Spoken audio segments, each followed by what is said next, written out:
Welcome to the deep dive.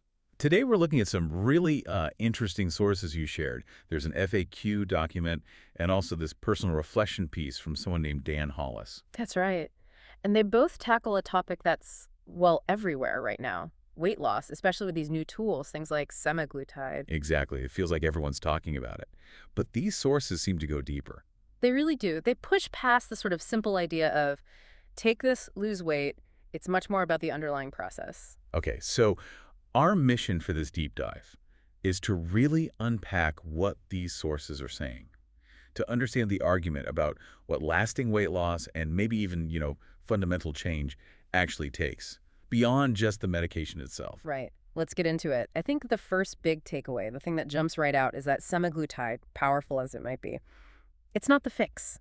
Not on its own. Yeah, the source was very clear on that. I like the analogy they used. It's not like just handing someone a syringe and walking away. No, exactly. They describe it as a signal or a pause button, maybe a reset. But definitely not a shortcut. That was explicit. It's more like giving someone a map and a compass, not just teleporting them to the destination. Precisely. And the why behind that is critical. Why do you need the map? The sources argue that without that support, that structure, Yeah. well, the signal from the drug, the quieting of the cravings, can actually be confusing. It might even amplify disorientation if you don't know what to do with that quiet. That makes a lot of sense. Yeah. If food was, tied up in everything, comfort, dealing with stress, maybe even your identity, Yeah. then just removing the intense pull doesn't automatically teach you new ways to cope. Exactly right. The sources really nail this. They point out that when people relapse, it's usually not because the medication stopped working biologically. Okay. It's because that whole underlying framework, the emotional stuff, the behavioral patterns that food supported it, just wasn't rebuilt with something, well, healthier, something sustainable. And they touch on how that feels too, right? That emotional side. Losing those really intense cravings, it can feel anxious or weird. Yes. Even like losing a friend, they say. Which sounds dramatic, but if food was your main coping mechanism... Then it was kind of like a companion, albeit maybe not a helpful one in the long run. Exactly. And that idea of the quiet when the constant food noise fades, that really hit home reading the sources. It's unsettling at first, for sure, Yeah. that lack of familiar pressure. But potentially good. Potentially beautiful, as the source puts it. A peaceful space where you can finally maybe hear yourself think clearly. Okay, but then there's the practical question. What happens after the medication if someone stops taking it? Yeah, the sources are really direct about this. If you haven't built a strategy, an off-ramp plan, well, the biology tends to take over again. Appetite comes back. The appetite comes back, the old triggers seem louder, and yeah, that rebound weight can happen sometimes faster than you'd expect. Which kind of ties into what they say about the pace of weight loss too, doesn't it? It does, because these tools can lead to very rapid weight loss. And that's tempting, right? You see quick results. But the sources warn about that. Very fast loss can apparently trigger metabolic slowdowns, which, makes long-term maintenance harder. Right, that analogy about learning to finish the race, not just sprint the start. It's about building the stamina for the long haul. Exactly. Building sustainability, not just chasing a quick win. It's about the whole process. Okay, and speaking of process, this next part, I found this really powerful.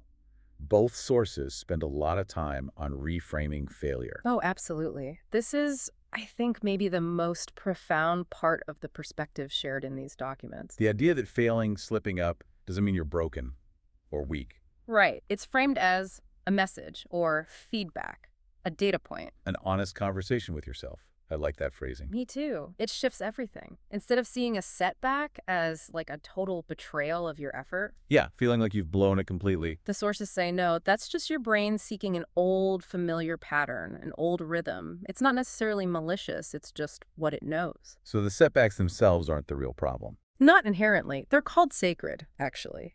And this is the key part, if you look at them with curiosity, not judgment. Okay?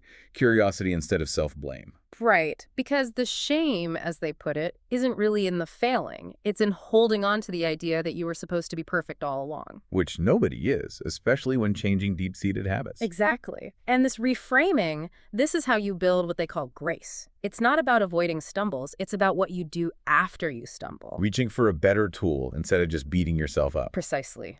You reach for a different coping strategy, you reflect on the trigger, you learn from it. That failure becomes information. It teaches you what doesn't work so you can figure out what does. So if we tie this back, Hmm. success isn't just hitting a certain number on the scale then. Not according to this perspective, not primarily. Success is measured more by how many of those old unhealthy coping mechanisms you've managed to replace with genuinely helpful tools, real strategies. And the weight loss itself. It becomes, in their words, a side effect of clarity. Clarity. Clarity about what? Clarity about your own patterns, your emotional needs, your triggers. When you gain that self-understanding and address those root causes, the weight often takes care of itself because you're not using food to manage those things anymore. That feels like a much deeper level of change. It is, and it leads right into this idea of identity work. The sources really hammer this home. Identity is key for keeping the weight off. It's not just about discipline then. White-knuckling it. Less about discipline, more about alignment. Becoming, as they phrase it, the kind of person who doesn't need weight loss as a project anymore. Wow. That's a big shift. It is, and they make a pretty bold claim. People tend not to regain the weight if they actively build that new identity, one that matches their healthier behaviors while they're losing the weight. It's simultaneous work. So you're not just changing habits, you're changing how you see yourself. Fundamentally, yeah. What about that feeling people sometimes describe, that sense of losing control? Maybe not with food anymore, but in general. The sources suggest that often comes from a loss of connection. Connection to your actual hunger and fullness cues, maybe connection to a sense of purpose that isn't tied up in managing food or weight, and ultimately connection to yourself. The real work is rebuilding that. Okay, that makes sense.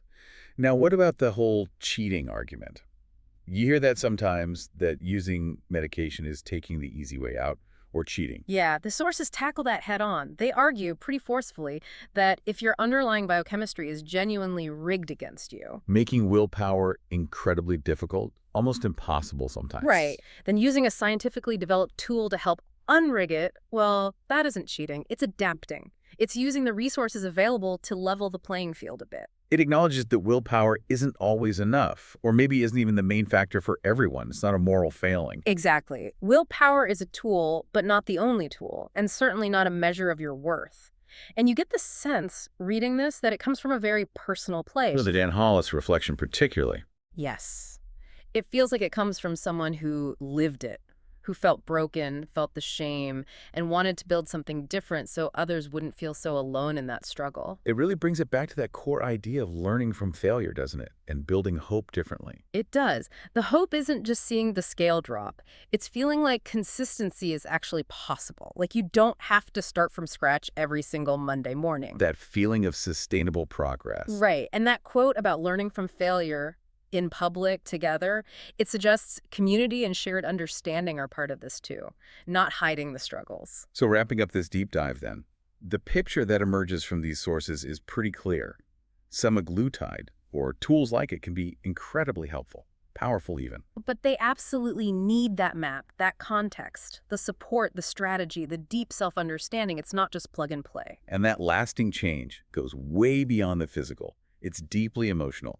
It requires rebuilding how you cope, who supports you, maybe even fundamentally who you are. Yeah, and that reframing of failure is just crucial, seeing it not as an end, but as necessary information. Feedback that's vital, even sacred, for figuring out what truly works for you. It shifts the focus from just, suppressing appetite. To actually transforming your whole relationship with yourself, with food, with your life. It's much bigger. Absolutely. So maybe a final thought for everyone listening, something to chew on from these sources. Go for it. Consider this.